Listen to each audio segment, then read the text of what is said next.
우리 하나님의 말씀 로마서 2장 25절에서 3장 8절까지의 말씀입니다. 한 절씩 교도하도록 하겠습니다.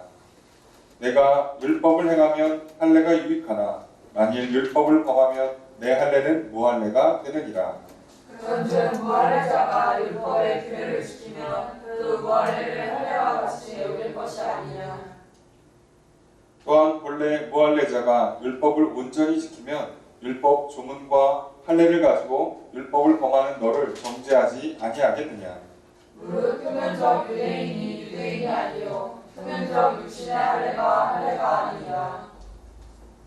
오직 이면적 유대인이 유대인이며 할례는 마음에 알지니 영에 있고 율법 조문에 있지 아니한 것이라. 그 칭찬이 사람에게서가 아니요 다만 하나님에게서니라. 그런즉 유대인의 나음이 무엇이며 할례의 유익이 무엇이냐. 범사에 많으니 우선 그들이 하나님의 말씀을 맡았음이니라. 어떤 자들이 믿지 아니하였으며 어찌하여 그 믿지 아니함이 하나님의 믿으심을 패하겠느냐. 그럴 수 없느니라. 사람은 다 거짓되되 오직 하나님은 참되시다 할지어다. 기록된 바 주께서 주의 말씀에 의롭다함을 얻으시고 판단받으실 때에 이기려 하심이라 함과 같으니라. 그러나 우리 그리와 하나님의 의를 드러나게 하면 무슨 말하리요. 내가 사람의 말하는 대로 말하노니 진노를 내리시는 하나님이 불의하시냐. 결코 그렇지 아니하니라. 만일 그러하면 하나님께서 어찌 세상을 심판하시리요. 그러나 나의 거짓말로 하나님의 참되심이 더욱 속상하여 그의 영광이 되었다면 어찌 내가 죄인처럼 심판을 받으리요. 함께 있습니다. 또는 그러면 선을 이루기 위하여 악을 행하자 하지 않겠느냐. 어떤 이들이 이렇게 비방하여 우리가 이런 말을 한다고 하니 그들은 정죄받는 것이 마땅하니라. 아멘. 할렐루야. 수요일 저녁 주 앞에 나와 말씀을 배우시는 성도님들을 주님의 이름으로 환영합니다. 우리 옆에 있는 분들과 사랑의 잘 나누겠습니다. 인사합시다. 사랑합니다. 사랑합니다. 축복합니다. 이 시간 주 앞에 나와 말씀을 배우시는 성도님들에게 주님의 크신 은혜가 함께 있기를 주의 이름으로 축복합니다. 나누린 교환 함께 보시면서 오늘 본 말씀 로마서 2장 25절에서 3장 8절까지의 말씀 살펴보겠습니다. 먼저 25절의 첫 번째 문장 읽겠습니다. 시작. 내가 율법을 행하면 할례가 유익하나. 주어수로가 어떻게 될까요?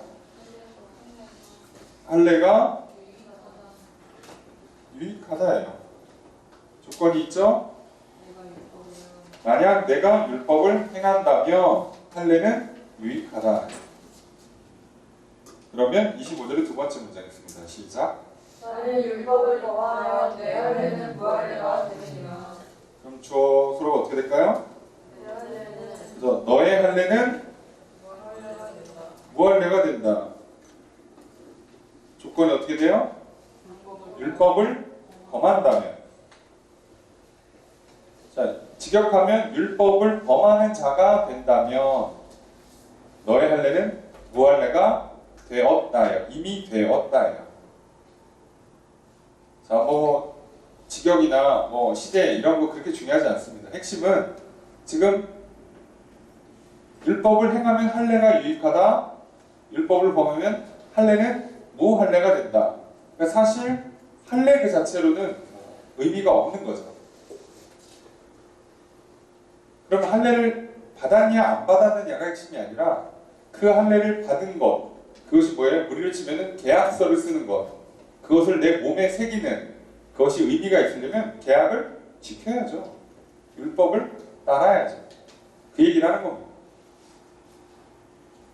자, 그거를 기점으로 해서 우리가 계속 살펴보고 있는 왜 인간은 다 죄인인가? 어떻게 다 죄인이 될 수 있는가? 율법을 갖고 있는 사람, 율법을 갖고 있지 못한 사람, 할례를 받은 사람, 여기서 말하는 할례를 받은 사람은 유대인이죠. 유대인과 이방인, 율법의 유무 또는 뭐 각각의 어떤 기준이나 뭐 여러 가지 차이를 놓고도 왜 다 죄인인가를 계속 살펴보고 있어요. 그 맥락이 이어서 우리가 살펴보고 있습니다. 26절 읽습니다. 시작. 그런즉 무할례자가 율법의 규례를 지키면 그 무할례를 할례와 같이 여길 것이 아니냐. 인문문이긴 한데요. 주어수로 어떻게 될까요?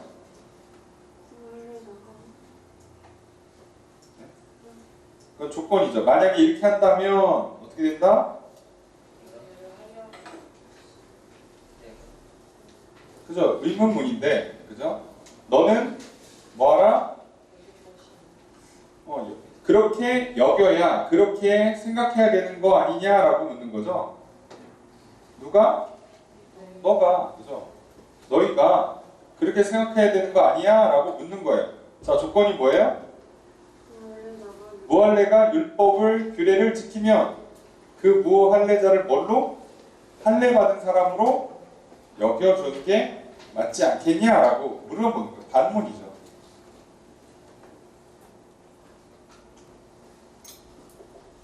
그러니까 우리로 치면 이게 좀 문제가 복잡할 수밖에 없는 게 그 언약을 몸에다 새기는 거잖아요. 할례라는 건 하나님과의 그 언약을 몸에다 새긴 거예요. 그러니까 계약서를 몸에다 새긴 거죠. 그러다 보니까 이제 어떤 문제가 생기냐? 누구는 계약서를 쓰고 이행을 안 해. 근데 누구는 계약서는 안 썼는데 그 조건에 맞게 행동을 했어. 그럼 여러분 같으면 누구랑 일을 계속 진행할 거냐는 거죠. 그럼 굳이 법을 막 까다롭게 따지고 들어간 사람들이 어떻게든 그래도 계약서 쓴 게 낫지 않냐라고 하지만 백날 주장해도 계약을 이행하지 않았기 때문에 효력이 아예 없어요. 그런데 이 사람들 실제로 계약을 이행한 사람들은요, 계약서 안 썼다는 것만 넘어가 주면 그냥 그 일이 진행이 돼요. 그래서 내가 아침에 이 사람을 계약을 안 했지만 내가 시킨 일을 다 했으면 그럼 이 사람에게 삭스를 지불하는 게 맞는 거죠. 아무리 일하면 내가 오늘 하루 일당 10만 원 줄게라고 계약서를 썼어도 일을 안 했으면 안 주는 거죠. 그러니까 실제로 효력은 계약서보다는 그 계약을 지켰느냐에 더 중요한 것을 바울은 지금 강조하는 거예요. 실제로는 그 서류의 내용이 거기에 내가 도장을 찍었느냐보다도 더 중요한 건 그 내용을 지켰느냐가 핵심 아니냐는 거죠. 안 지키면 소용없으니까. 근데 만약에 바빠서 안 지키고 구두 계약을 했어. 그리고서는 그냥 일을 지켰으면 이 사람이 더 법적인 효력이 있다 이거죠.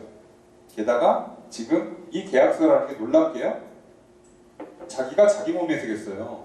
이게 그래서 사실상 우리를 치면 일종의 구두 계약이에요. 그러니까 하나님과 인간 사이의 모든 관계는 다 신뢰를 기반으로 할 수밖에 없어요. 하나님 안 보이시잖아요. 안 보인 하나님이랑 우리가 종이 주고받으면서 서류 쓸 수 없잖아요. 그리고 우리는 무조건 뭐만 할 수 있어요? 신뢰로만 관계를 맺을 수 있어요. 그 신뢰에 대한 우리 쪽에서 하는 표현이 뭐예요? 구약의 시대에는 할례를 통해서 내가 하나님 나라의 백성이 되겠습니다. 하나님 말씀대로 살겠습니다.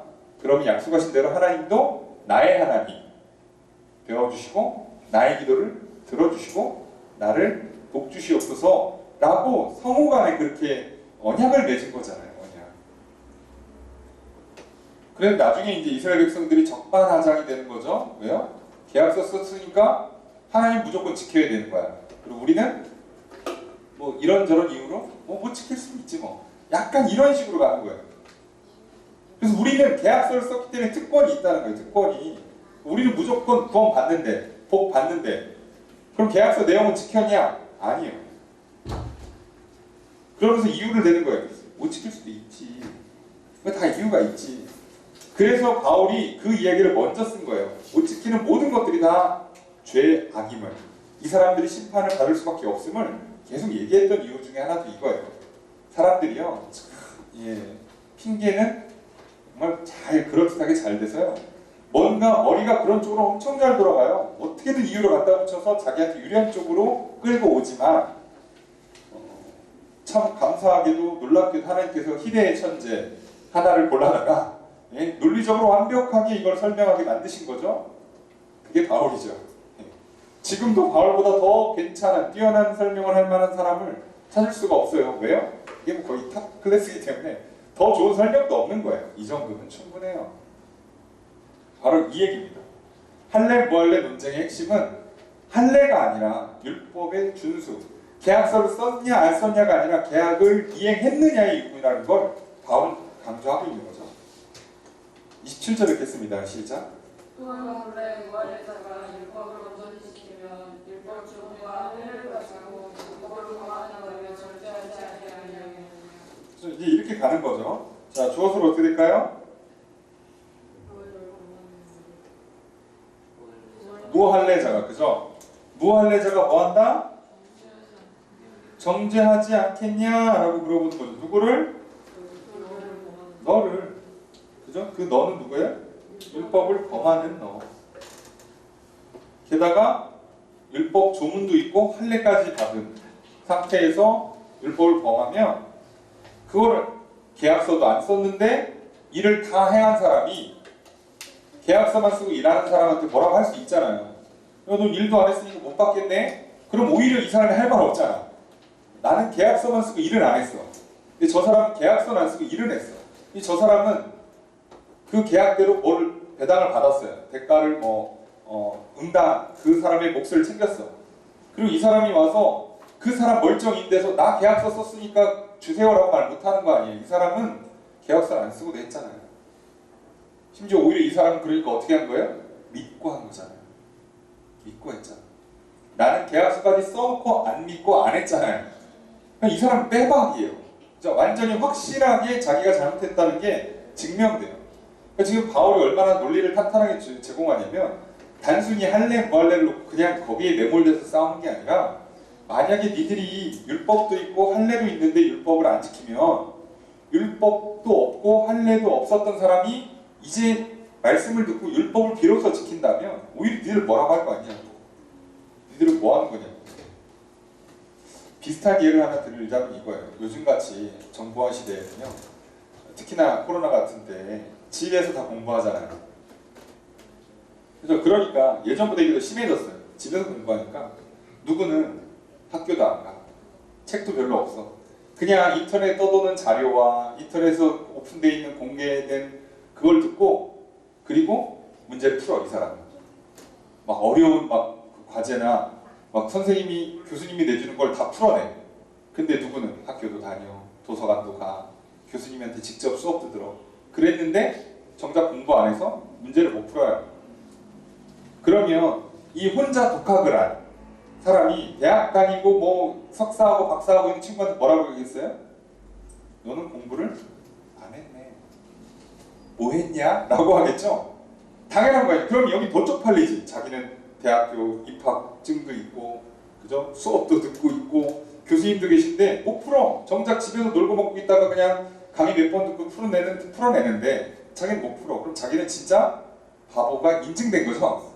그러니까 이렇게 되면 할 말이 없어요. 지금 바울은 딱 그 논리로 설명하는 거예요. 아니 태어날 때 유대인이 아니었어. 그러니까 어려서 할례를 받을 일이 없잖아요. 할례 받을 일도 없어.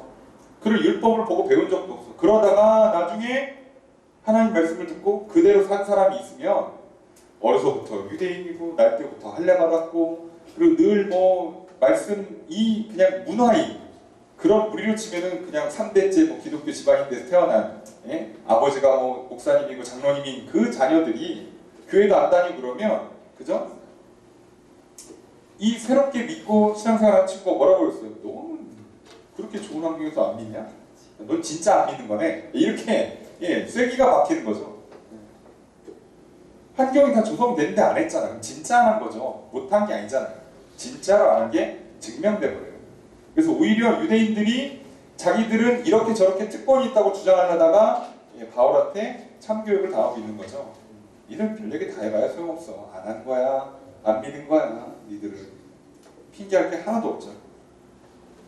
그러면서 이제 오히려 이 율법과 할례에 대한 진짜 의미를 가르쳐줘요. 그게 이제 28절이죠. 첫 번째 문장 있습니다. 시작. 그런 표면적 유대인이 유대인이 아니요. 자, 주어서로 어떻게 될까요? 표면적 유대인이 그죠? 표면적 유대인이 그렇게 봐도 되고 이거를 조건절로 보고 그냥 일형식 문장이죠. 유대인이 아니다. 어떤 조건을 갖고 있는 사람이? 표면적인 유대인. 그래서 이걸 직역하면 겉모습이 유대인이라고 해서 유대인이 아니다. 원래 유대인, 그들이 말하고 있는 아브라함의 후손, 하나님의 선택받은 백성이라는 기본 전제 조건은 아버지가 조상이 아브라함이고 조상이 하나님을 믿었던 사람이라고 되는 게 아니라는 거예요. 또 당연하죠. 원론적으로 보면. 뭐 아브라함은 아빠가 믿었나? 자기가 믿어서 믿음의 조상 된 거잖아요. 그러니까 그 논리라고 하면 아브라함의 아들 이삭도 아브라함 때문에 믿음의 조상이 된 게 아니라 이삭이 하나님을 믿었잖아요. 야곱도 마찬가지예요. 각자가 하나님을 믿은 거지 무슨 아버지 때문에 천국 간 게 아니잖아요. 그걸 뻔히 알면서 이들이 살짝 물타기를 하는 거를 바울이 다시 아니라고 딱 선을 긋는 거죠. 그래서 표면적, 겉모양이 유대인, 뭐 우리를 치면은 집안이, 민족이 유대인이라고 해서 그게 유대인, 니들이 말하는 유대인, 하나님의 백성 아니라는 거예요. 28절의 두 번째 문장 있습니다. 시작. 표면적 육신의 할례가 할례가 아니니라. 예, 주어서로 어떻게 될까요? 할례가 할례가 아니다. 어떤 할례가? 육신에 하는 할례, 그죠? 겉에다가 육체에다가 하는 할례, 그죠? 할례가 사실 몸에다 하는 거니까 겉에다 하는 거잖아요. 그러니까 그게 아니라는 거예요. 그래서 그게 아니라 그럼 뭐냐? 그 내용이 29절에 있죠? 첫 번째 문장 함께 있습니다. 시작. 오직 유혈적 유대인이 유대인이에요. 자, 주어서로 어떻게 될까요? 이면적 예, 이면적 유대인이 유대인이다. 유대인이다. 이면적 유대인이 뭘까요? 내면이 유대인인 사람이 유대인이다. 속이 유대인인 사람이 유대인이다. 그렇잖아요. 우리도요. 한국에서 태어났다고 다 한국 사람이 아니에요. 이 사람이 갑자기 맘 바꿔갖고 저 다른 나라로 이민 가겠어요. 그럼 그 사람 국적이 바뀌어버려요. 똑같잖아요. 여기서 한국에 살면서 그죠? 뭐 다른 나라를 막 찬양하고 칭찬하고 한국은 막 비판하고 그러면 사람들이 다 뭐라 그래요? 그럼 가라 그러잖아요. 똑같잖아요. 여기서 태어나고 여기서 살았다고 다 한국 사람을 부를 수 없는 거죠. 반대로 외국인인데 한국에 들어와서 한국을 너무 사랑해서 한국으로 귀화하고 한국에서 의무를 다하고 한국인의 권리를 누린다. 이 사람 한국 사람이에요. 아버지는 한국 사람이 아닐지 몰라도. 그렇잖아요. 그거랑 똑같은 원리인데도 유대인들은 자기들은 아니래 하여간에 그런 식으로 다 조장하는 거죠. 여러분 우리도 알잖아요. 코로나 때문에 다들 힘들지만 나만 특별히 더 힘들대 항상. 남들 다 그래도 나만 특별하다고 생각하는 거예요. 나만 특별하게 이중잣대를 대는 게 사람의 악한 본성이죠. 그러면 안 되는데. 여러분 뭐 보세요. 정치인들, 연예인들, 기업인들 할 것 없이 말은 그럴듯하게 하지만 실제로 할 때는 다 이중잣대예요. 사람이 어쩔 수 없어요. 이게 악한 인간을 스스로 증명하는 거예요. 나는 죄인입니다를 스스로 증명하는 한 방법 중에 하나. 잣대를 다르게 들이대는 거죠. 사람이 그래요. 자, 그래서 얘기하는 거예요. 속마음이, 속사람이 유대인이어야 된다. 29절의 두 번째 문장 있습니다. 시작. 할례는 마음의 한지니 영역이고 율법적으로 있지 아니할 것이라. 주어서 어떻게 될까요? 할례는 마음에. 자, 이게 요러고 끝나요. 딱 문장 깔끔하게 하는 거예요. 우리도 이게 지금 대화체니까 편지니까요. 자, 이면적 유대인이 유대인이고 할례는 마음에다가. 그리고 딱 점 찍으면 문장 끝나죠. 우리는 다 알아듣죠? 마음에다 해야 한다. 그래서 할진이라고 이렇게 자연스럽게 번역을 해줬어요. 자, 여기 뒤에 영에 있고 율법 조문에 있지 아니한다 라고 되는 건 뭐냐면 할례는 율법 문서를 따라서가 아니라 성령 안에서 또는 성령을 따라서 또는 성령으로 말미암아 마음에 이렇게 하는 거예요. 직역. 할례는 율법 문서를 따라서가 아니라 성령 안에서 마음에 다 받아라. 그죠? 받자. 이렇게 하는 거예요.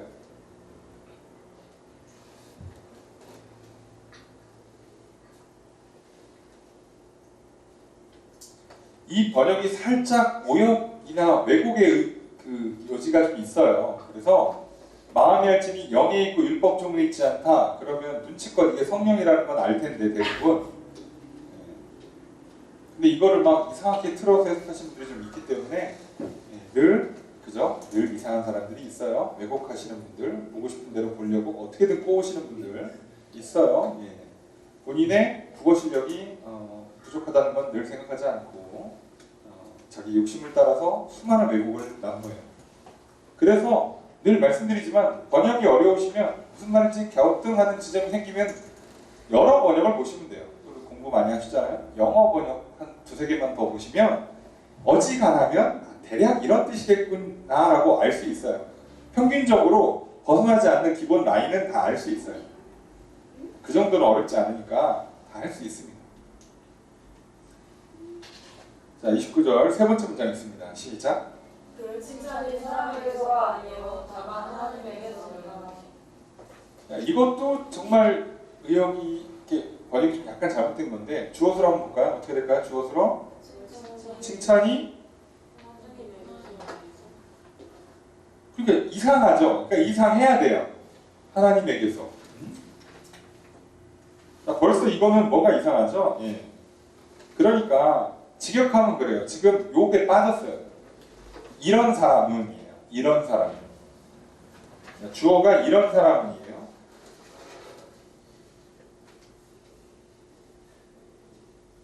자, 이런 사람. 그럼 이런 사람이 누구죠? 두 가지 조건이 있죠? 4명이 유대인 그리고 마음의 할례. 요걸 한 사람은 뭐한다? 하나님께 칭찬을 받는다예요. 문장이 확 바뀌죠. 이렇게 되니까. 이런 사람은 사람에게서가 아니라 하나님께 칭찬을 받는다예요.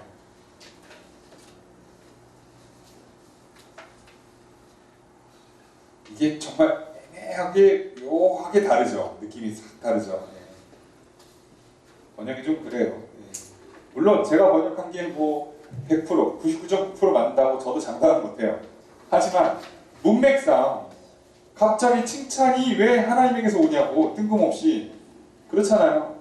지금 누가 진짜 유대인이냐, 할례는 어떻게 받는 거냐, 사람이 할례를 어떻게 받느냐 이렇게 한참 하고 있다가 뜬금없이 칭찬이 하나님에게서 온다 이러면 누가 받는 거냐 그 칭찬을. 그러니까 벌써 문장이 잘못되고 있잖아요. 그러니까 번역이 매끄럽지 못하다는 걸 알 수 있어야 돼요. 그것만 보셔도 아 이상하다 이래야지 여러분이 잘 읽고 있는 거예요. 뭔가 읽으시면서 은혜롭다 칭찬이 할례는 마음에 받는 거지. 이렇게 하지 마시고 또박또박 읽으세요. 또박또박 천천히. 그러면 대번 아셔요. 아 이런 사람이 칭찬받는 거구나 알 수 있죠. 그래서 이거를 이렇게 약간 나쁘게 돌려가면 유대인들은 하나님께 칭찬받지 못한다. 자 이렇게 되는 거예요. 니들은 아니야. 자, 니들 천국 가기 힘들어. 그런 식으로 살면 이렇게 이해하시면 돼요. 3장으로 넘어갑니다. 3장으로 넘어가면서 조금 더 이제 더 디테일한 설명을 해요. 이제 왜 인간은 다 죄인인가? 그러면서 율법을 갖고 있는 사람과 갖고 있지 않은 사람도 다 죄인인가? 유대인도 헬라인도. 그럼 유대인들이 특징적으로 할례를 받았는데 그것조차도 왜 그들은 죄인인가? 내가 유대인이고 율법도 있고 할례까지 받았는데 나는 왜 죄인이냐? 아니 그럼 단 한 번 율법을 들어보지도 못한 사람들은 왜 죄인이냐? 다 설명했잖아요. 그거에 대한 파생 질문들이 3장에서 시작됩니다. 1절 함께 읽겠습니다. 시작. 그런즉 유대인의 나음이 무엇이며 할례의 유익이 무엇이며. 이 질문이 나올 수밖에 없죠. 주어서 어떻게 될까요? 유대인의 나음이 자, 유대인이 더 좋은 것은 무엇인가? 또 할례의 유익은 무엇인가? 그렇잖아요. 전혀 유익이 없는데 그럼 하나님은 왜 유대인을 따로 선택하시고 왜 그들한테 할례라는 이 그 언약을 이런 계약서를 쓰게 하느냐는 거죠. 유익이 전혀 없는데 뭔가 이익이 있을 거 아닌가? 그럼 그건 뭐냐라고 묻는 거죠. 뭘까요? 2절 함께 읽습니다. 시작. 공사의 바르니 우선은 그들이 하나님의 말씀을 맡았음이니라. 주어서로 어떻게 될까요? 그들이 그들이 맡았다. 뭐를? 하나님의 말씀을. 하나님의 말씀을. 문장은 우선 두 개인데요. 예. 범사에 많다.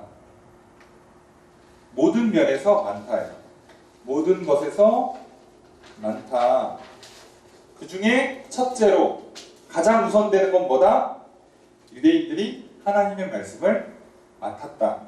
자, 맡았다인데 이게 번역에 따라서는 갖고 있다라고도 해석을 할 수도 있고 믿고 있다라고도 해석을 할 수 있어요. 근데 지금 바울은 이걸 두 가지 의미로 다 쓰고 있어요. 게다가 뒤에 3절로 가면 바로 믿는 얘기로 넘어가기 때문에 사실은 번역을 믿었다로 가는 게 좀 더 좋아요. 근데 생각을 해보면 왜 이렇게 번역을 할 수밖에 없었는가? 번역하는 입장에서 보면 유대인들은 지금 안 믿고 있거든요. 그러니까 안 믿고 있는 사람들한테 믿는 것이 유익이라고 해놓으면 또 헷갈릴까봐. 그래서 이제 최대한 뭐랄까 이제 부드러운 번역이라고 표현할게요. 부드럽게 번역을 해준 것 같아요. 그래서 우리는 의미는 알아들어야 되니까 두 가지 단어가 있지만 두 가지 의미를 갖고 있지만 실제 의미는 믿었다예요. 믿었다. 그래서 이들이 갖고 있는 가장 첫 번째 우선이라고 말하는 첫 번째 그리고 그 실제 의미에서 유익이 진짜 많은데 유대인이라는 특권 할례라는 특권은 굉장히 많은데 그 중에 최우선 그죠? 최고는 그죠? 최고 첫 번째라고 할 만한 넘버 원이라고 할 수 있는 건 뭐냐? 하나님의 말씀을 믿었다는 거죠. 믿을 수 있는 거예요. 왜냐면 들었으니까. 남들은 듣지도 못해. 믿고 싶어도 들어야 믿지 뭘. 근데 이들은 가장 큰 유익이 뭐예요? 말씀을 먼저 들었고 당연히 먼저 믿을 수 있어요. 그래서 이들이 갖고 있는 특권이자 사명이 뭐라고요? 제사장 나라가 되는 거라고 했잖아요. 먼저 듣고 먼저 믿은 자의 특권이면서 사명, 제사장 나라가 되는 거예요. 이들은 그걸 실패한 거예요. 할례 그 자체로 무슨 유익이 있어? 어린애가 아무것도 모를 때, 그죠? 뭐 성기의 끝에 있는 표피를 잘라내면 무슨 유익이 있어요? 그냥 좀 아프고 피 좀 나고 끝 아니에요? 뭐 유익이 있나? 그게 어떤 효력이 있어요? 그걸 하면? 없잖아요. 그거가 육체적으로 어떤 그런 행위가 주는 효력은 단 하나도 없어요. 그게 아니라 하나님 말씀을 먼저 들었으니까 먼저 믿을 수 있고 먼저 믿으니까 그들이 제사장으로서의 특권을 누릴 수 있고 그리고 제사장이 그 일을 감당할 수 있는 거예요. 먼저 태어난 사람의 이득이 뭐야?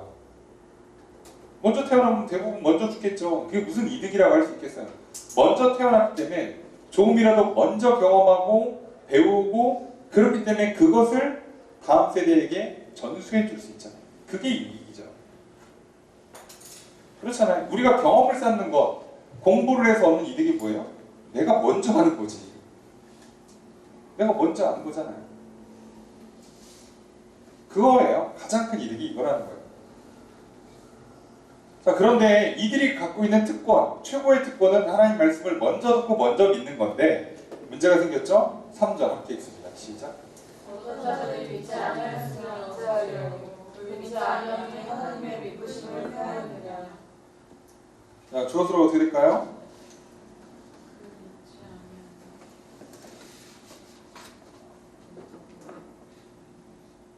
자, 이게 연속 문장이라 조금 애매한데 의문문으로만 보고 이걸로 그죠? 폐할까? 뭐를 폐해요? 하나님의 믿으심을 뭐가? 그 믿지 않음이 이러니까 좀 이상해지죠?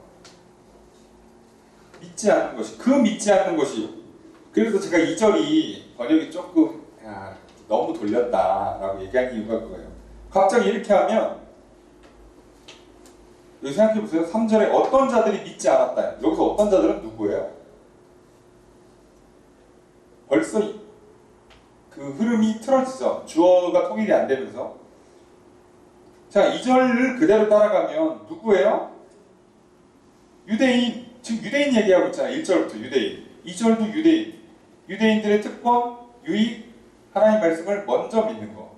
3절. 그런데 유대인들 중에 어떤 자들이 믿지를 않아요. 그렇다면 어떻게 할까?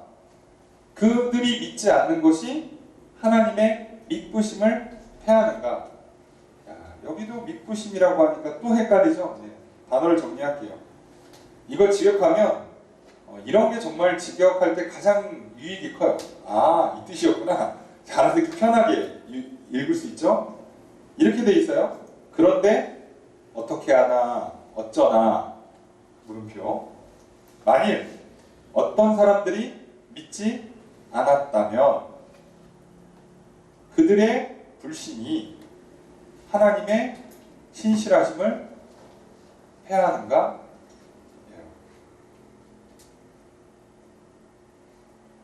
제가 번역할 수 있는 수준이라면 분명히 하실 수 있었을 텐데 이게 이미 앞에서 꼬아놓은 거를 풀어가는 과정에서 더 꼬이는 거 있는 것 같아요. 그래서 개혁 개정이 갖고 있는 이 한계는 스타트에서부터 이미 살짝 오염이 시작된 부분들을 바로잡기가 좀 어렵죠. 그래서 고민 많으실 건데 그래도 많이 노력해야 될 것 같아요. 아직은 너무 오역의 여지가 많아요. 어떡하냐? 누군가가 만약에 누가 믿지를 않아. 유대인들 중에 누가 믿지를 않아. 그럼 그들이 믿지 않는 게 하나님의 그 신실함을 패하는 거냐? 에이, 유대인들이 안 믿어? 그럼 하나님이 지금 뭔가를 잘못하고 계시는 거네. 이런 질문이 나올 수 있는 거죠. 하나님이 유대인들을 선택했잖아. 율법도 주고 할례도 받게 했어. 그 유익이 뭐라고? 가장 최고의 유익이 먼저 듣고 먼저 믿는 거. 근데 먼저 들려줬는데 먼저 믿으라고 했는데 안 믿는 사람들이 나오네. 이거 하나님 뭐가 이상하네. 하나님 뭐 잘못하시나 보다. 이럴 수 있다는 거예요. 질문은. 이런 질문은 늘 나와요. 그죠? 그죠? 이걸 누가 얘기했겠어요? 유대인들이 했겠죠? 설마 이방인들이 했겠습니까? 이런 얘기를 유대인들은 하나님이 우리한테 떠나셨다고 우리 예배를 안 받아주셔서 우리가 삐뚤어진 거라고 우리가 어디서 많이 듣던 얘기죠? 내가 어려서 못 먹고 자라가지고 내가 저기 그 가족 내가 막내인데 첫째만 부모님이 이뻐하셔가지고 애정 결핍으로다가 어려서 친구가 선생님 하여간에 누군가 때문에 내가 지금 삐뚤어졌다는 거예요. 유대인들이 너가 그런 좋은 부모님 밑에 좋은 가정의 환경에 자랐으면 야, 나 같으면 진짜 잘 먹고 잘 살고 착하게 잘 살았을 것 같은데 라고 얘기하는데 그 친구가 뭐라는 거예요? 아니 그게 아니라 엄마 아빠가 돈 버느라 바쁘셔가지고 저기 형 누나만 이뻐해가지고 내가 삐뚤어진 거야. 자, 이렇게 얘기한다는 거예요. 유대인들이 진짜로. 이해되시죠? 예. 자, 이렇게 얘기할 때 유대인들은 그게 특권인데 하나님의 말씀을 먼저 듣고 믿는 게 특권인데 정작 유대인들은 안 믿었어요. 그럼 이거 하나님이 문제가 있는 거 아니냐? 하나님 뭘 잘못하신 게 아니냐라는 질문을 해요. 주로 유대인들이. 똑같은 일 우리한테 일어나죠?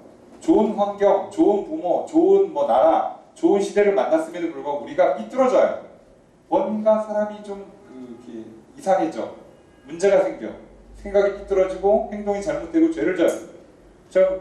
그러면 너 왜 그러냐라고 할 때 야, 너는 그렇게 좋은 환경에서 태어났는데 야, 대한민국 같은 좋은 나라에서 그런 가정에서 그런 교육 환경, 의료 환경, 치안이 괜찮고 그런 이런 정도 나라에 살았으면 전 세계에서 그래도 한 20위 안에 들어간다는 나라에서 태어나고 살았으면 야, 그냥 열심히 살고 착하게 살아야지 라고 할 때 우린 다 뭐라고 얘기하는 거예요? 이 나라가 문제야. 가정이 문제라고. 우리 부모님 때문에 내가 이렇게 된 거야. 이 나라 교육이 썩었어. 라고 얘기한다고요. 자, 그럼 이거에 대해서 똑같은 거에 대해서 과연 바울은 성경 뭐라고 대답하는가? 4절의 첫 번째 문장 있습니다. 시작. 그럴 수 없느니라. 사람은 다 거짓되되 오직 하나님은 참되시다 할지어다. 끝났네요. 정답이. 자, 뭐라고요? 그럴 수 없다. 이게 한 문장이에요. 그럴 수 없다. 끝. 이유가 뭐라고요? 사람은 거짓되고 하나님은 참되시다. 자, 이게 직역하면 무슨 얘기냐면 그럴 수 없다. 오직 하나님은 참되고 사람은 거짓말쟁이라고 그렇게 말해라요. 라고 말해라요. 할지어다가 그렇게 말하라는 얘기예요. 그러니까 이게 지금 요게 이렇게 말해야 되는 문장을 설명해 준 거예요. 야, 말은 똑바로 해야지. 자, 하나님은 참되고 사람이 거짓말쟁이야. 사람이 거짓이야. 라고 말해요. 아니야. 절대로 하나님이 유대인들한테 잘못한 거 없어. 유대인들이 뭐만 하면 정신 팔려가지고 우상 숭배하고 하나님 말 안 듣고 하나님께서 도와주는데 못 믿고서는 자꾸 막 왕을 달라고 그러질 않나, 뭐 해달라고 그러질 않나. 그랬던 거지. 하나님은 잘못한 거 없어. 라는 얘기예요. 야, 정말 똑같은 질문에 똑같이 대답해 드릴게요. 우리 입장에서, 지금 우리의 상황의 입장에서 대한민국은 우리한테 잘못한 게 없어요. 이해가 되시죠? 부모도 나한테 잘못한 거 없어요. 우리나라 교육제도도 나한테 잘못한 거 없어요. 아니, 디테일하게 따지면 왜 문제가 없겠어? 하지만요, 다른 나라 가보세요. 이해되시죠? 어느 나라를 완벽하냐고. 없어요, 그런 나라. 아니, 뭐 북유럽 교육제도가 좋다는데 좋기는요, 가보세요, 좋은가. 아니라고. 우리가 생각하는 것처럼 되지 않아요. 그럼 뭐 노벨상 다 쓸고 뭐 전 세계 제일 잘 사는 나라가 돼야 되겠지만 현실은 그렇지 않죠. 그 교육 잘 받았다는 사람들이 왜 이렇게 인종차별이 심하고, 지금도 툭하면 뭐하면 테러 나고, 왜 그러냐고. 그래도 우리는 뭐라고 해도 사람은 안 죽이잖아. 아유, 거기는 뭐만 잘못하면, 민주주의의 아주 꽃이라고 할 수 있는 우리 미국, 지금 투표 한창이잖아요. 트럼프냐 바이든이냐, 이제 거의 뭐 결론이 이제 슬슬 나올 때가 됐는데, 여러분 투표 끝나고 유혈 사태 날까봐 마트랑 이런 데에서 총기 다 뺀 거 아시죠? 안 팔았어요. 문제 생길까봐. 그런 나라예요. 대한민국이 뭐 정치가 어쩌고저쩌고 얘기를 해도요, 나름 좋은 나라예요.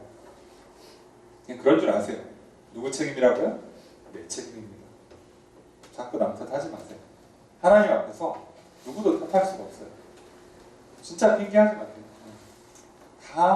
다 하나님 앞에서 내 책임입니다. 내가 죄를 짓는 거지. 조금 넓게 가봐요. 우리가 죄를 진 거지.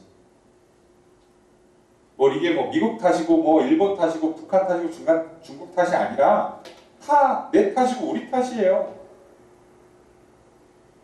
그러니까 그걸 기억하세요. 항상 문제는 사람한테 있지 하나님께 있지 않아요. 이걸 기억하셔야 돼요. 자, 4절의 두 번째 문장 있습니다. 시작.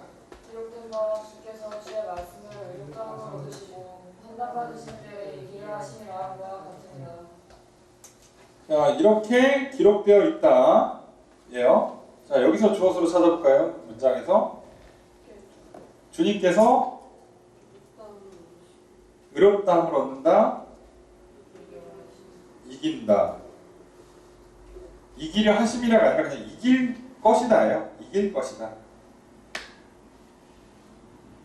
자, 중요한 건 이거예요. 주께서 주의 말씀에 의롭다함을 얻는다. 주님 말씀하신 거에 의롭다함을 얻는 거라는 거야. 하나님, 주님은 본인이 말한 거에 대해서 하나님 말씀이 옳습니다 라고 인정을 받게 될 거라는 거예요.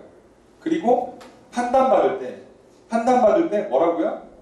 누가 만약에 시비를 걸어 그래서 판결을 내릴 때 이긴다는 거예요. 그렇게 하신다는 거예요. 주님은. 그러니까 주님은 처음부터 문제가 될 만한 말, 뭐 시비 걸려서 질 만한 것들은 아예 안 하신다는 거죠. 하나님께서 이스라엘 선택한 것이 문제가 되냐? 아니라는 거예요. 그럼 이스라엘에도 문제가 안 되고 이스라엘 아닌 다른 나라도 문제가 안 되는 거예요. 이해가 되시죠? 다 문제가 안 돼요. 하나님 잘못하는 게 요즘 없다. 뭐라고 갖다 공격해 보라는 거예요. 니들이 이길 수 있나? 왜요? 아니 그러면 유대인들 말고는 율법이 없으니까 어떻게 하나님 믿고 천국 가요? 아까 얘기했잖아요. 인간이 어떻게 된다고? 다 자기의 법이 있다고.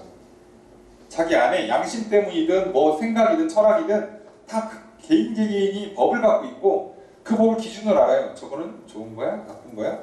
그러니까 자기도 그걸 따라서 사는데 문제는 자기도 못 지켜요. 내 기준을 내가 100% 만족을 못 시킨다. 분명히 다른 사람한테는 야 그렇게 하면 안 돼, 그거 나빠, 큰일 나 라고 해놓고 자기가 해. 그래서 지옥행이 된다는 거죠. 우리는 다 죄인이라는 거예요. 그러면 그거를 양심적으로 알았던 사람들이라면 뭘 해야 되는 거예요? 내가 최소한 하나님을 몰라도 내가 죄인입니다 라고 해야 될 거 아니냐고. 근데 다들 심판대가 뭐라고 한다는 거예요? 억울합니다 라고 한다는 거죠. 나는 죄가 없습니다. 사정이 여차저차해서 이렇게 할 수밖에 없었습니다 라고 다 핑계한다는 거예요. 근데 지금 바울은 무슨 얘기를 하는 거죠? 그 핑계는 안 돼. 너희들이 차라리 용서받고 싶으면, 구원받고 싶으면 죄인입니다를 말해야지. 너희들은 다 죄인이야. 그걸 시작하는 거예요. 복음의 시작은 우린 다 죄인이다. 어떻게 해도 다 죄인이다. 이걸 알려주고 시작하는 거예요. 여기에 안 걸린 사람이 있어요, 솔직히? 다 죄인이에요. 그럼 유대인들이 갑자기 이제 억울함을 호소하는 거지. 아니, 우리는 율법도 받았고 할례도 받았는데 소용없어. 아니, 그러면 하나님이 뭘 좀 잘못하신 거 아니냐고. 하나님 잘못한 거 없어. 니들이 잘못한 거지. 이쯤 되면 아마 유대인들은 성경 덮고 예, 그 막대기 하나씩 들고 바울 잡으러 뛰쳐나왔겠죠. 그만큼 받아들이기 싫은 말이잖아요. 좋게 좋게 얘기해도 우리도 다 듣기 싫은 말이고, 말하는 저도 상당히 불편함, 거슬리는 말이잖아요. 뭘 해도 안 된다는데 어떡할 거야. 그죠? 맞는 말이잖아요. 계속 이어가요. 5절 첫 번째 문장 있습니다. 시작. 그러나 우리가 하나님의 의를 드러나게 하면 무슨 말하리요? 자, 그러니까 이제 여기서 한번 꺾이니까 이렇게 질문이 바뀌어요. 어떤 질문을 하는가? 자, 주어서로 볼까요? 우리가 무슨 말을 할까요? 우리가, 그죠? 우리가요. 근데 왜 우리가가 생략되어 있냐? 앞에 문장 때문에 자연스럽게 생략을 한 거예요. 우리가 무슨 말을 할까? 전제 조건. 만약 우리의 불의가 하나님의 의를 드러나게 했다면, 그 얘기예요. 야, 우리가 별짓을 다 해도 다 우리는 되게 의롭지 못하구나. 우리 다 죄인이구나. 그렇게 이제 갑자기 말을 바꾸는 거예요. 그러니까 우리가 죄를 져야 하나님이 의롭다는 게 반대로 증명되는 거네. 이렇게 말 싹 바꿔요. 이거 거기서 많이 듣던 패턴인데, 그죠? 이제 기술을 시전합니다. 이거 상급 기술인데 세상에서 이렇게 하는 사람들, 이렇게 장난질하는 사람들이 진짜 많죠. 자, 한번 좀 더 볼게요. 5절의 두 번째 문장 있습니다. 시작. 내가 사람이 말하는 대로 말하노니 진노를 내리시는 하나님이 불의하시니라. 자, 내가 사람이 말하는 대로 말한다. 이게 무슨 뜻이냐면 그 사람들이 말하는 방식대로 내가 말해본 거다예요. 자, 말해본 거다. 자, 뒤에 보니까 뭐래요? 그렇다면 주어서로 하나님이 불의한 건가? 라고 바울 반문해요. 니들 말대로 하면 지금 하나님이 불의하신 거네. 아니, 인간은 다 죄를 질 수밖에 없게 돼 있고, 유대인을 선택해놔도 유대인들도 안 믿고 죄를 짓고. 자, 그러면 그렇게 인간은 다 죄를 질 수밖에 없고, 인간이 죄를 져야 오히려 하나님이 완전하다, 하나님이 의롭다가 증명이 된다면, 그럼 죄인 된 인간을 심판하신 하나님은 좀 너무한 거 아니냐는 거죠. 우리 지금 이거예요. 아니, 그러니까 죄인이 있어야 의인이 나오니까, 죄인이 없으면 의인도 없는 거 아니냐. 그러니까 우리가 죄를 안 지면 하나님이 심판할 일도 없거니와 하나님이 의롭다는 것도 증명이 안 되는 거 아니냐. 이거예요.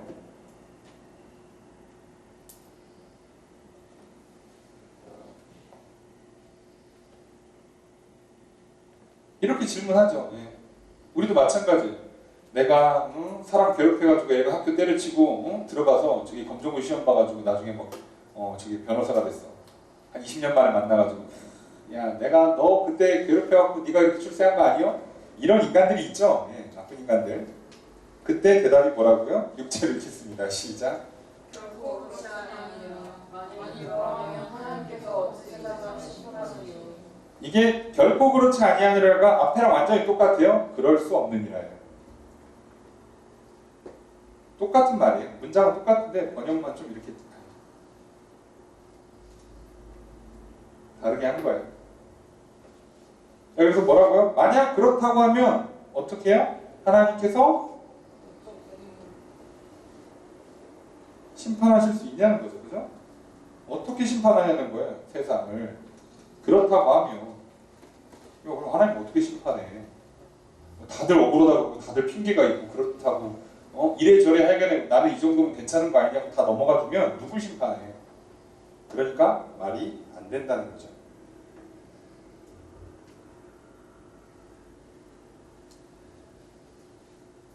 그래서 7절까지 이어지는데 함께 읽습니다. 시작. 그러나 나의 거짓말로 하나님의 참되심이 더 풍성하여 그의 영광이 되었다면 어찌 내가 죄인처럼 심판을 받으리요. 주어서로 어떻게 될까요? 내가 심판받냐? 라고 묻는 거죠. 왜, 어떻게 심판받냐? 왜 심판받냐는 거죠. 전제 조건이 뭐예요?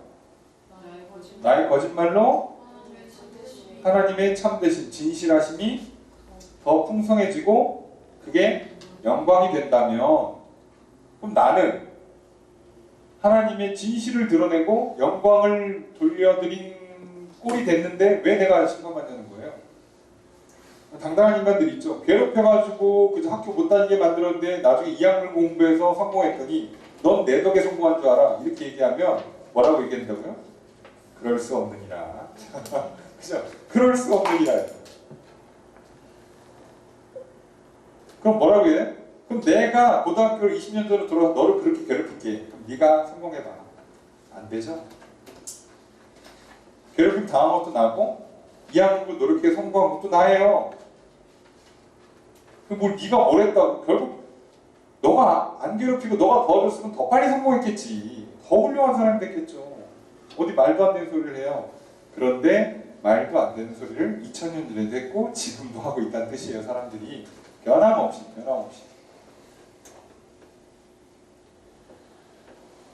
본인들 딴에는 그럴듯한 핑계라고 나를 머리 쓴다고 썼지만 죄인이 쓰는 머리는요 하나님 이길 수가 없어요.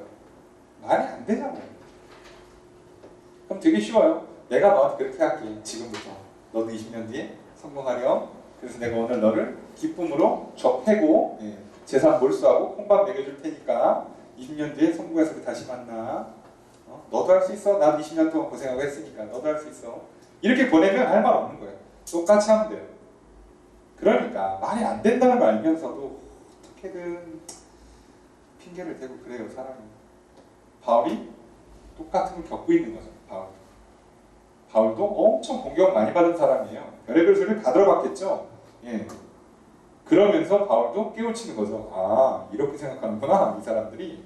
잠깐 이게 또 들어보면 은근히 말이 되네. 이상한데? 그러면서 연구하다 보니까 아니구나. 결론이 나오는 거잖아요.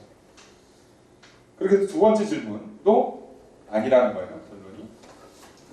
그럼 8절 세 번째 질문이 또 나오는데 8절의 첫 번째 문장이 됐습니다. 시작. 그러면 선을 이루기 위하여 악을 행하자 하지 않겠느냐. 어떤 이들이 이렇게 비방하여 우리가 이런 말을 한다고 하니. 주어서 어떻게 될까요?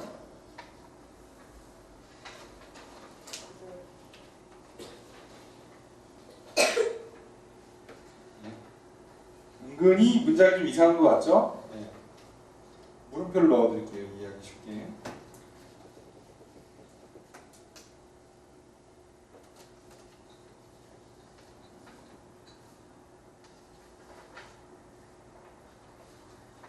질문이에요. 질문문으로 시작해요. 지금 1절, 5절 그리고 지금 8절이 다 질문으로 세 가지 질문이 들어오고 있잖아요. 세 번째 질문. 자, 뭐라고요? 그렇게 하지 않을까? 뭐라고? 이렇게 말을 한다는 거예요. 누가? 그들이.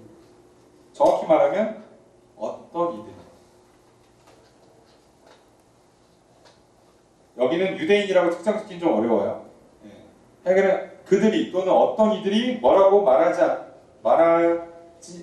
않겠느냐 말한다라는 거죠. 뭐라고? 선을 이루기 위해서 악을 행하자. 야, 악을 해도 선이 이루어지네. 결과적으로는 그 악행해도 괜찮네 라고 얘기한다는 거예요. 그래서 어떻게 해요? 이런 사람들이 비방을 하는데 우리가 이런 말을 한다. 바울 일행이 이런 말을 한다고 비방까지 하는 거예요. 이거는 조금 설명이 필요한데 무슨 얘기냐면 바울이 복음을 전하는 얘기를 잘 들어보니까 시작에 뭐라 그래요? 다 죄인이래. 뭘 해도 안 된대. 하나님만 의로우시대. 니네는 뭘 해도 안 되고 하나님 의로우시고 하나님이 한다라는 얘기를 하니까 이 사람들이 여기까지만 듣고 못 알아듣는 거예요. 그래서 뭐라는 거예요? 아, 우리가 죄인인데 뭘 해도 안 된대. 하나님이 하시는 거래. 그러면 우리는 계속 죄를 짓자. 이런 식으로 가는 인간들이 있더라는 거예요.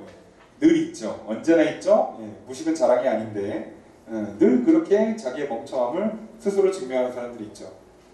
그렇게 생각하는 거예요. 뭐 그러면 좋네. 야, 뭐 할 거 없네. 오히려 유대인들은 뭐라고 생각했어요? 어떻게든 그게 가식일지라도 나름 열심히 했다. 애를 썼다. 근데 이게 나은 거 아니냐라고 했더니 바울이 그것도 아니래. 그건 가식이래. 안 된대. 그렇게 해서는 어차피 의로워질 수가 없대. 지옥 간대. 왜 그럼 아무것도 하지 마? 아무것도 하지 마. 예수님이 다 하실 거예요. 아싸 좋다. 놀자. 죄 짓자. 이렇게 가니까 못 알아듣는 거예요. 지금 이게 무슨 설명을 하고 있는지를. 왜 우리는 안 되고 그래서 왜 우리에게는 예수 그리스도가 필요하고 그럼 예수 그리스도께서 오셔서 비로소 무슨 일을 하는지를 들어야 되는데 그 얘기는 쏙 안 들어요. 저 사람이 그 얘기 들으면 왠지 불리할 것 같거든. 느낌이 오죠. 아, 전보다 더 빡세질 것 같은 불길한 느낌이 오니까 얘는 싹 빼요. 안 들어요. 그리고 여기까지 끊고 야, 안 된다고? 예수님이 다 하신다고? 그럼 나는 계속 죄를 지어도 되는 거네? 야, 바울이 말해. 야, 우리는 죄질 수밖에 없는 거래. 우리 죄 짓고 사는 거래. 야, 죄 져도 돼. 야, 예수님이 알아서 다 용서해 주시대. 죄 지래. 이렇게 왜곡하는 인간들이 있었어요. 거기에 대한 바울의 대답 8절 두 번째 문장 있습니다. 시작. 정죄하는 것이 마땅하니라. 주어서 어떻게 될까요? 정죄받는 것이 그죠? 그들이 정죄받는 것이 마땅하다. 옳다. 니들은 그렇게 살면 덜 받아.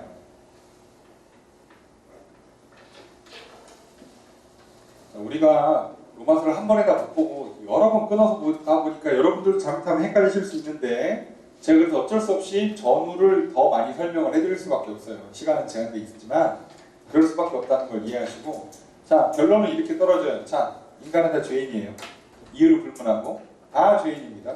하나님 알고도 모른 척했고 율법을 가져도 안 지켰고 율법이 없는 사람은 양심이라는 법이 있고 도덕적인 사고라는 법이 있어서 다 자기 기준이 있는데 자기도 안 지켰고 뭘 해도 안 지켰고 유대인들은 유대인이라서 유대인임에도 불구하고 안 지켰고 다 안 지켰어요.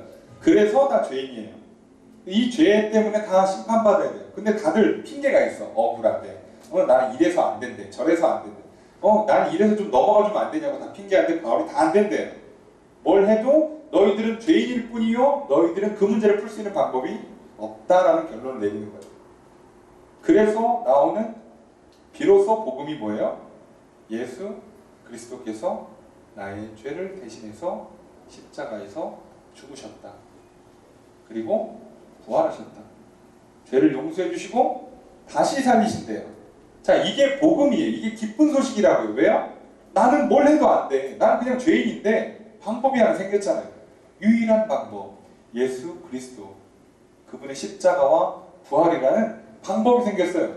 자, 이제 그 방법을 붙잡으면 그 방법을 따라가면 무슨 문제가 풀려요? 내가 도저히 할 수 없었던 죄의 문제가 풀려요. 그러면 과거의 죄는 지웠다 치고 그럼 이제 어떻게 그럼 앞으로 죄를 안 지냐는 거죠. 나는 날 때부터 죄인이고 늘 죄를 져왔고 스스로 절대 죄를 이길 수 없는 사람인데 자, 그 문제가 어떻게 풀린다고요?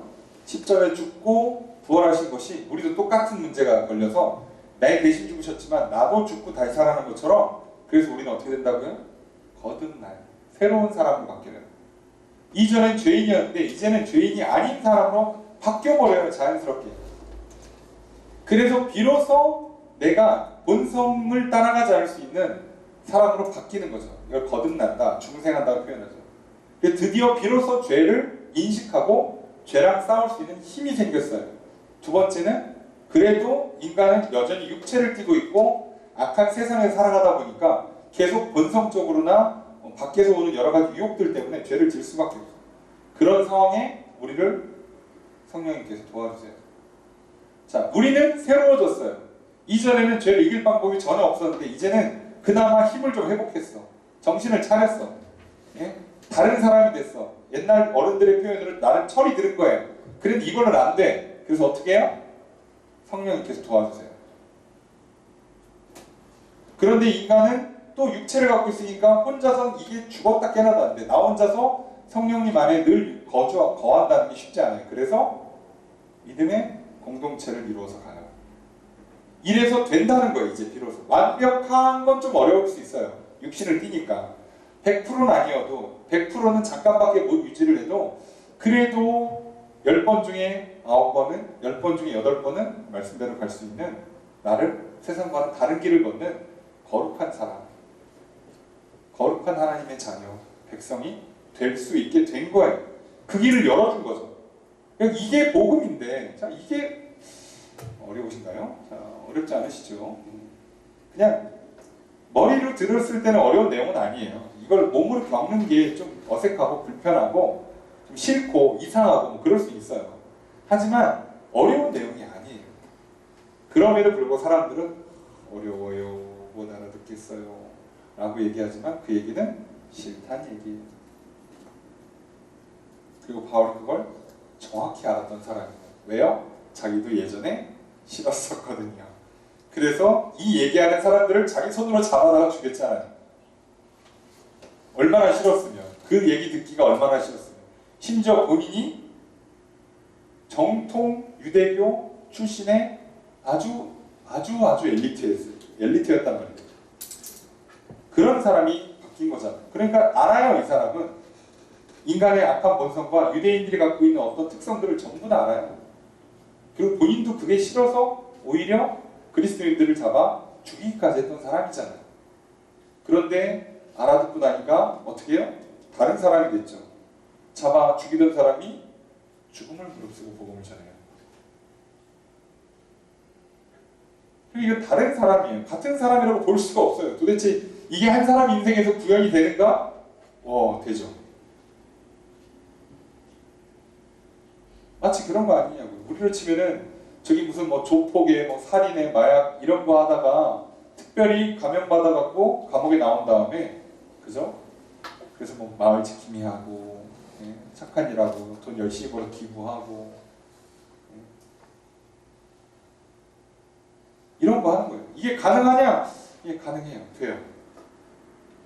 그 얘기를 하는 거죠. 이 방법만이 유일한 길이라는 거예요. 이 외에 다른 방법으로는 우리가 죄를 이길 수도 그리고 의로워질 수도 없다고 얘기하는 거죠.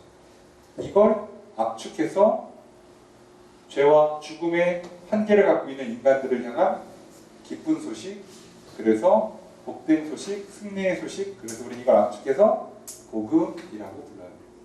조금 더 정확하게는 예수 그리스도의 복음, 더 길게 설명하면 예수 그리스도의 십자가와 부활의 복음이라고 불러요.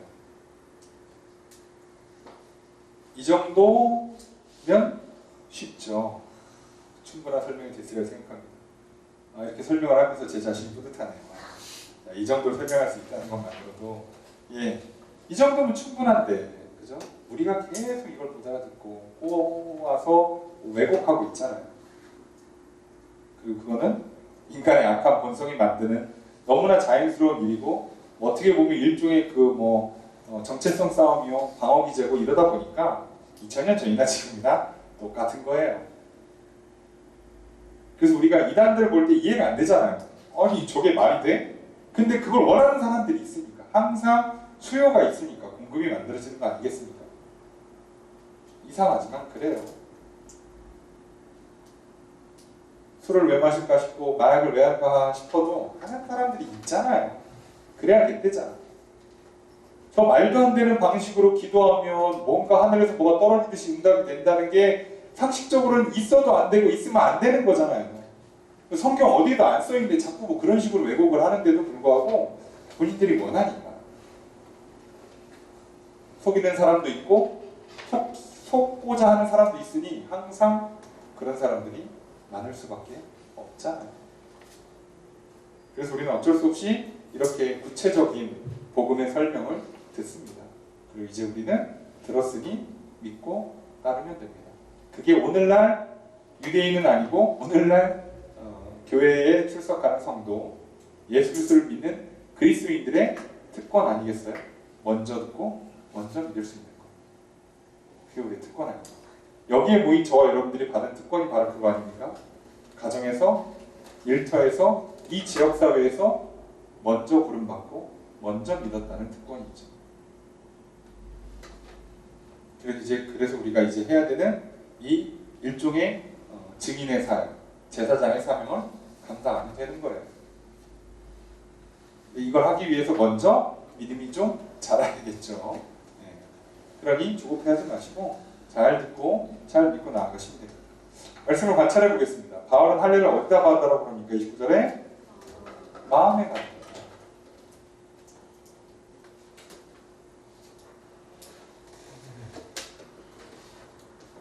할례는 마음에 받는 겁니다.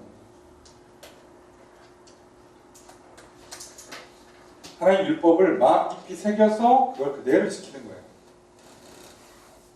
마음이 없으면 안 해요, 사람. 말은 네네 해도 마음 없으면 안 해요.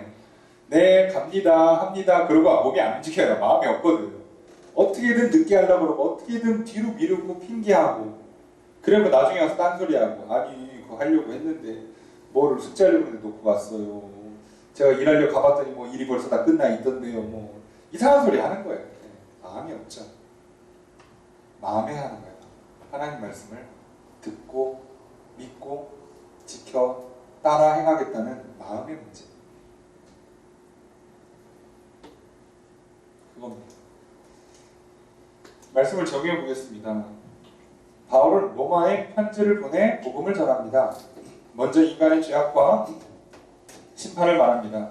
율법이 있는 사람이나 없는 사람 모두 각자 자기만의 법을 가지고 있으며 그 법으로 판단하고 정죄하며 살아갑니다. 그 법을 자기 스스로가 지키지 못하므로 모두가 심판을 피할 수 없습니다. 그렇다면 율법과 할례를 소유한 것의 참된 의미는 무엇인가에 대해 말합니다. 율법과 할례의 의미는 소유에 있지 않고 행함에 있음을 말합니다. 그렇게 마음에 율법을 간직하고 율법을 행하는 내면적 유대인이 되어야 한다고 말합니다. 또한 할례를 성령 안에서 마음에 받아야 한다고 말합니다. 복음 안에서 율법과 할례의 참된 의미가 이것입니다. 바울은 3장에 들어가면서 몇 가지 예상 질문에 대답을 합니다. 첫째, 유대인들의 특권은 무엇인가? 하나님의 선택을 받은 유대인들이 이방인들과 비교하여 특권을 받은 것은 무엇인가? 이것에 대해 대답합니다. 바울은 유대인들에게 특권이 있음을 말합니다. 그것은 유대인들이 먼저 하나님 말씀을 받았고 그 말씀을 믿었다는 것입니다. 이것이 유대인의 큰 특권입니다. 둘째, 유대인들이 믿지 않는 것이 하나님께서 신실하지 못하다는 의미가 되는 것 아닌가? 바울은 이것에 대해 하나님의 선택하심에도 믿지 않은 유대인이 발생한 것은 하나님의 문제가 아니라고 말합니다. 자세한 설명은 뒤에서 다룰 것입니다. 결론적으로 하나님은 진실하시고 사람은 거짓되기 때문에 유대인이 믿지 않은 것에서 하나님께서 잘못하신 것이 없다라고 말합니다. 셋째로, 인간의 범죄가 하나님의 의를 드러냈는데 그렇다면 하나님께서 범죄한 인간을 심판하시는 것은 불의하지 않는가? 바울은 인간의 범죄가 하나님의 의를 드러내는 것에서 말합니다. 우리의 죄악은 하나님의 의를 드러냅니다. 그러나 이것은 하나님의 의를 드러내는 올바른 방법이 아닙니다. 그렇게 이것은 하나님의 의를 드러낸 공로로 인정받지 못합니다. 그저 죄악을 범한 인간은 심판받아 마땅합니다. 대신 우리의 죄악은 하나님의 의를 필요로 합니다. 우리는 죄악을 범하지 않는 완전함을 스스로 이룰 수 없습니다. 죄악을 규정하는 법도 각자가 갖고 있습니다. 우리는 법을 알고 법을 어기는 것입니다. 우리는 죄악을 범하지 않을 수 없고 스스로 의로움을 얻을 수 없습니다. 우리의 죄악은 하나님의 의를 요구하게 만듭니다. 우리에게는 하나님의 의가 필요합니다. 우리의 의로는 부족하며 채울 수 없는 것입니다. 그렇게 바울은 복음은 범죄를 조장하는 것이 아닌가? 이것에 대해 바울이 대답합니다. 바울이 전하는 복음은 우리의 죄악을 드러내고 심판의 확실함을 말하고 죄 짓지 않기 위한 율법을 강조하지 않습니다. 이것은 죄를 조장하는 것이 아니라 도리어 하나님의 의로움을 필요로 하는 것입니다. 예수 그리스도로 말미암는 의가 우리에게 필요합니다. 예수 그리스도의 의로움을 받는 것만이 유일한 구원의 길입니다. 이것이 바울이 전하는 복음의 핵심입니다. 나의 신앙을 살펴봅시다.